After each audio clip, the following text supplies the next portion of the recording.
Welcome to the Dice Tower, a series of video reviews about board and card games. Here are your hosts, Tom Vassell and Sam Healy.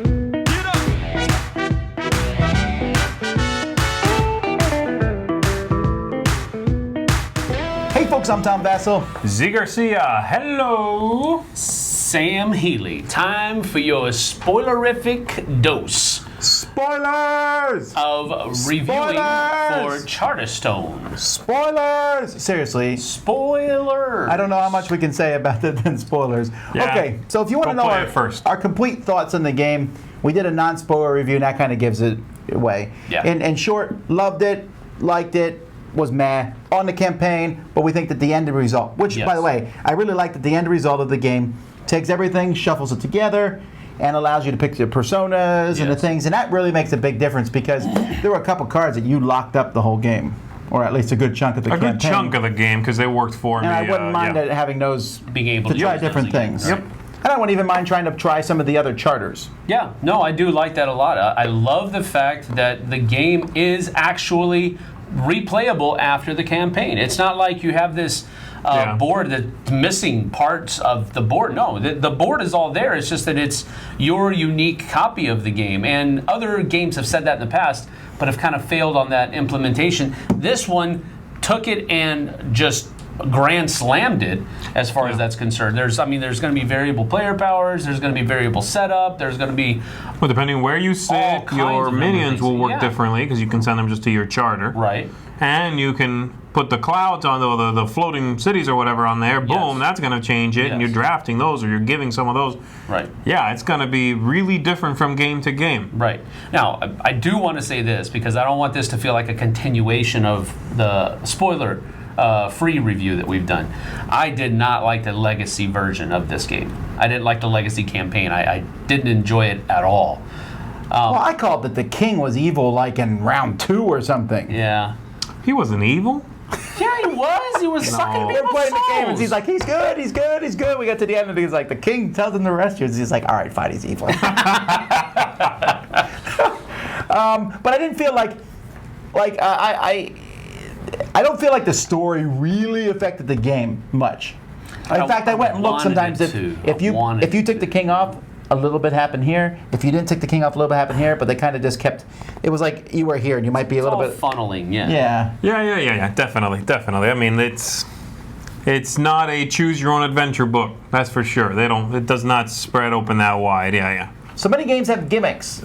Risk Legacy introduced these by opening a pack that was a gimmick. Yeah, okay. No, I'm not spoiling these other things I'm saying. But you open something and find it. There was definitely a gimmick in Seafall that you have to play the game to find What out. was the gimmick in this one, Thomas? Well, there was 2, and I thought they were both dumb.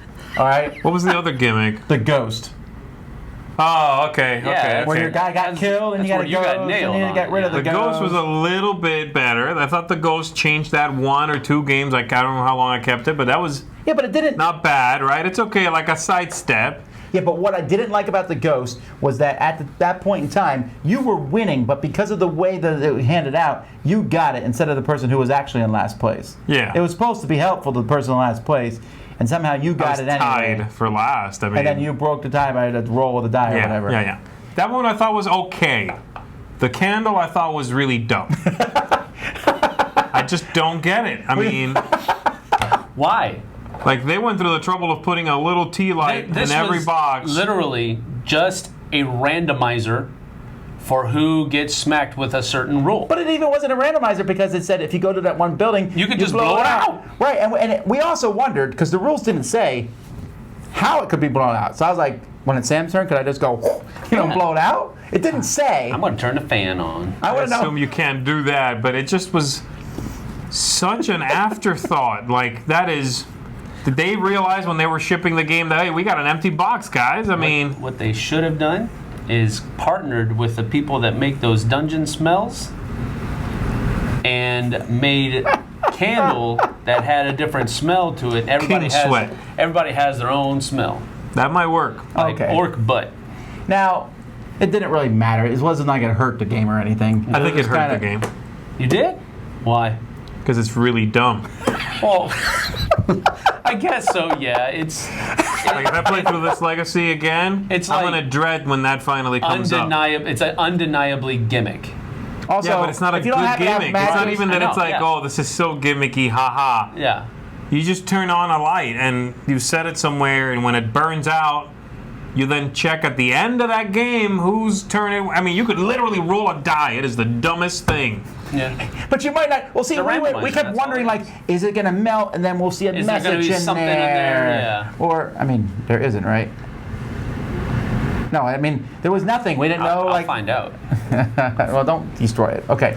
So, let's talk about the other stuff that was in the game and whether we liked it or not. Okay, the Sky Islands. These were things that move from place to place. They covered up your buildings, which could be annoying. You had 6 buildings total, Right. and this gave you an opportunity to have 10 buildings, and you flipped between them. I did not dislike this, and actually, now that the game's over, I'm actually pretty pumped about these. Yeah, That it was the they're going to first time everybody. when they showed up the first time, I was like, okay. It was sort of just a lateral move rather than an advancement of what was going on. Now, after the Legacy is over, and I understand how they fit, Yeah. the replayable game, I think they're great. Yeah. Again, this is one of those things where I was like, and then Z's right. At the end, how the game's replayable, fantastic. Very smart. However,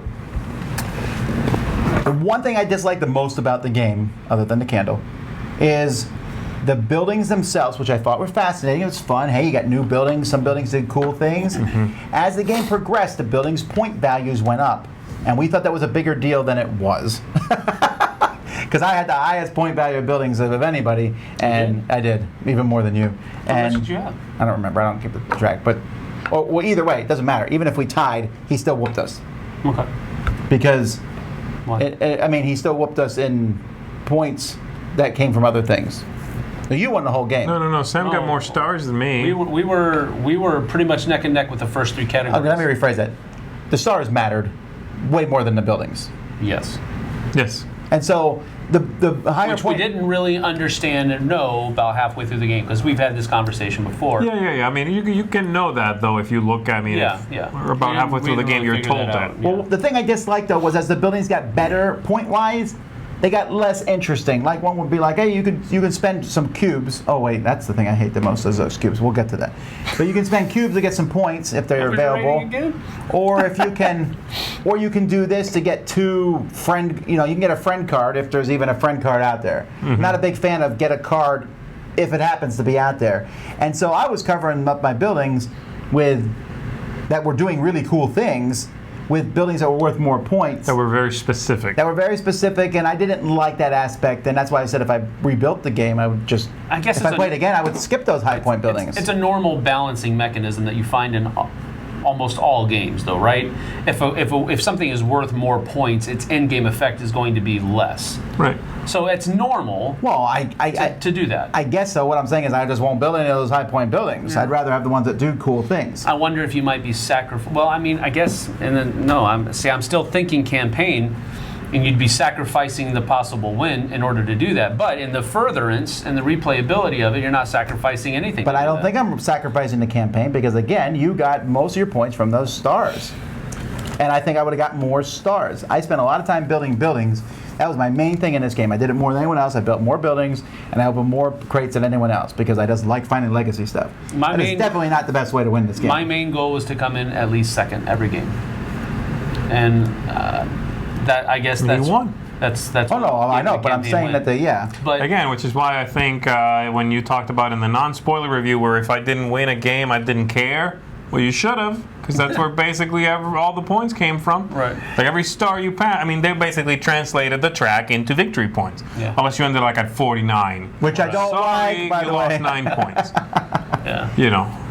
Now, to balance this, here's things I do like. You got to talk about the cubes, though. Well, okay, fine. I He didn't doesn't like the cubes. No Go one. ahead. You don't like the cubes. No, the cubes was just sort of, it felt like of the central mechanisms to the game, that one is probably the one that feels the most ejectable.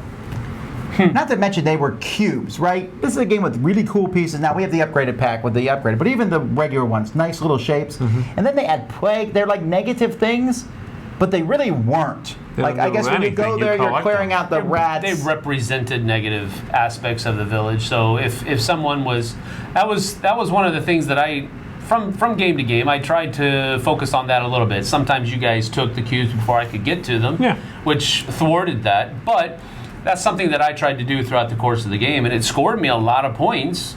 Well, I know mechanically what it does is it forces everyone to go to all the different buildings early in the game because you want the little bonus. Right. Right. It's when a game design notices, hey, people are just doing this building and then this one and then this one and then this one and then this one. We need to get everybody using everything. Yeah. Then give them a reward for going there. Right. Yes, I just thought the reward being a little cube, being pestilence, I didn't really care. And then many of those cubes had no purpose because of the way the buildings were being built. I don't know. They did keep people from building more buildings. That happened to me multiple times. No, I'm not talking about. I'm saying if you get a red cube, Well, and there's only no in red cubes our on the board. game, I'm sure there's a building where you can turn into red cubes for something. Yeah. No joke. I'm saying that all those colors aren't out every game for sure.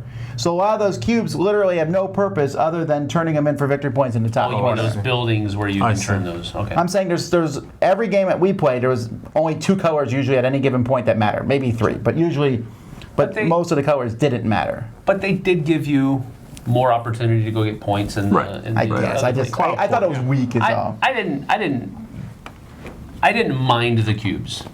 And again, nor did I. I'm just saying, from a design point of view, it is probably the one thing that you could cut out and you would notice. But I thought that was fine. I also hated that they were little cubes. Diddly. You're a cubist. I think that is the core of your hatred. All right, let's talk about things I liked. Yes. Personas. Loved them. Yes. Yeah. This was from Seafall almost. But You actually, don't have to jettison any of them. well, the Personas. I mean, almost right away, the game says, open, get some more buildings out. Yeah. So you do it, you're like, oh, now I have more personas. Yes. And they're different. And the game did a good job at giving you various ones and even ways to get 2, which I really liked. Yeah. It was great. It was great having an avatar in the game that you can change from session to session, get a little bonus, start with something already that makes you different. Yeah. Fantastic. So I like that. Assistants are more like the people from Seafall, where they would give you special abilities. Mm-hmm. Those were good. Although they were much more potent in the beginning of the game, they got diluted as the game went by. Because there were more cards? Yes. Yes. Yeah. Okay. Probably my favorite thing, other than personas in the game, though, are the minions.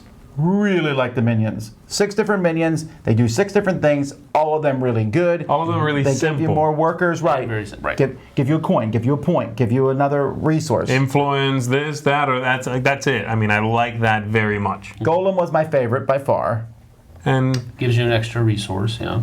yeah, you can sort of adjust what you're going for in the game to which one helps you the most. Like if you're burning through influence, get the chefs. Yeah. You're going to need more influence back in your engine. Yeah. I think robots were my favorite. Robot because, gets you cards. Because it gets you more of those huge. advancement cards. I had a persona that gave me extra points at the end of the game for each different kind of advancement card. So using the robot really helped in that spot. So I like how each of the minions is kind of connected to another pathway to victory. Right. And I like that. That's really cool. Yeah, agree, 100%. Then we have the items. At first, when I saw the items, I thought they were silly. In fact, I still argue that I think it's weird that they were such mundane items. Yeah. Loaf of bread, 5 points. Yeah. Okay. But as the game went by, feed we your were people, like, man. these things were great. It was like a free action. If you had one of these, it's a free action, essentially. You collect resources, and you could pop out a bunch of points if you got those. Yep. Yeah, True. I didn't use those a lot myself, but they were a nice sort of side task you could do if you had some resources sort of sitting around. Yeah. Guests, I think we all liked guests. You liked them the most. Yes. That gave you something every time there was income. In fact, the whole income idea was not a bad one. Mm-hmm. We kept forgetting to move that track, even all the way up to game 12. Yeah, we had to keep going back and trying to recalculate if we had moved it or not. Yeah, we did. Because the game is so fast. I mean, that's part of it. You really it's a good thing, though. Just be mindful of it, when you play. Well, they've already played with watching this. Well, when you play again, you're going to play again. Friends was probably my least interesting card. I know what they were trying to make you use buildings Other in other people's, charters, but it was to a specific charter. So you either had to go there, and then it was like if you use a building to get victory points, get an extra one, and they might have one building that gave victory points, or they might have one thing that gave money. And I thought Friends were okay. I mean, I used one to great effect because it was in my own. I happened to keep that one actually, the one for my own color, my own charter, and It was beneficial for me Yeah, to I almost send helpers turning a there, lot the of minions. points. Send the minions there anyway. So, but If I you get agree. your own, that's almost too powerful. I agree that it was not. It was the weakest kind of card. The coolest card was the treasure cards, I Yes. thought. They're very powerful effects. They made us want to get more stuff. I mean, the one does slow the game down where it's like, search through the pile and take any card you want. You know, it's going to I take a usually would while. avoid that kind of power in this kind of game, or in any game. It slows the game down. This one But here, after a while, this one where you could ignore the cost of a building, that was such a great card. Yep. The treasures were just great across the board. Yeah. What do you guys think of the automated play? We played one time with it. One time we played a 3-player game. We decided we would play with, Derek was out. We played Derek's thing as automated. And in fact, they said if you wanted to, you could play. We played with 4 players almost the whole time. And they said you could play the other 2 charters with this automated thing. We didn't, and I'm really glad we didn't because it just took a little bit longer. Yeah. Yeah, I wouldn't want to do that. Really slowed the game down if we had done that. Yeah, I don't think I would want to do that. But if we have a game session this evening and someone can't make it last minute, I would run the automated play for them. Yeah. To kind of keep them in, you know. It seemed to work okay. It worked fine. It's just, I mean, the fact that the turns are so quick in the game is almost a double-edged sword when it comes to running an automated player.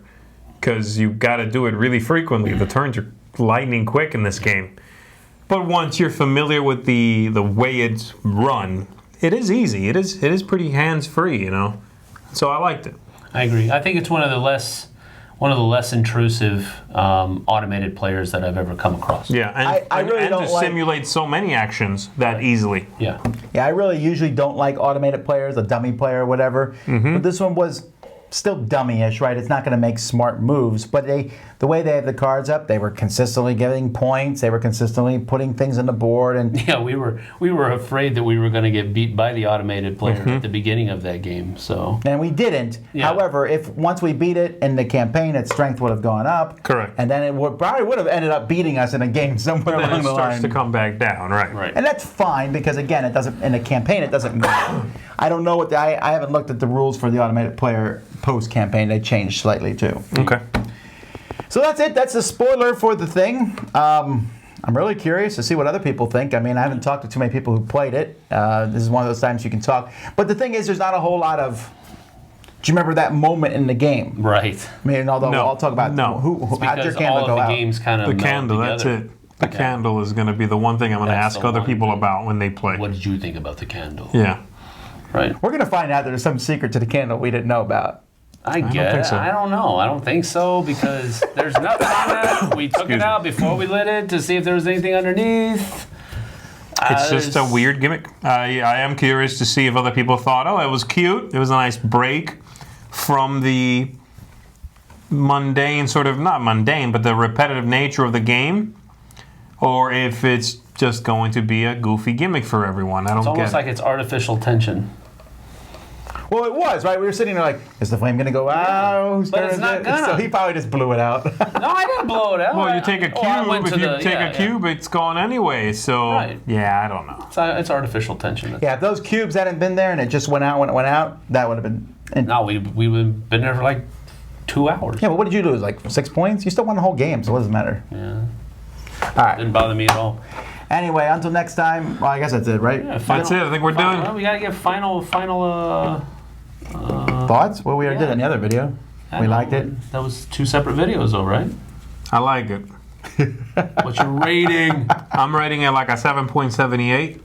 So an 8. Yeah. Okay. If you want to be at one of them rounders. I would rate. I'm thinking.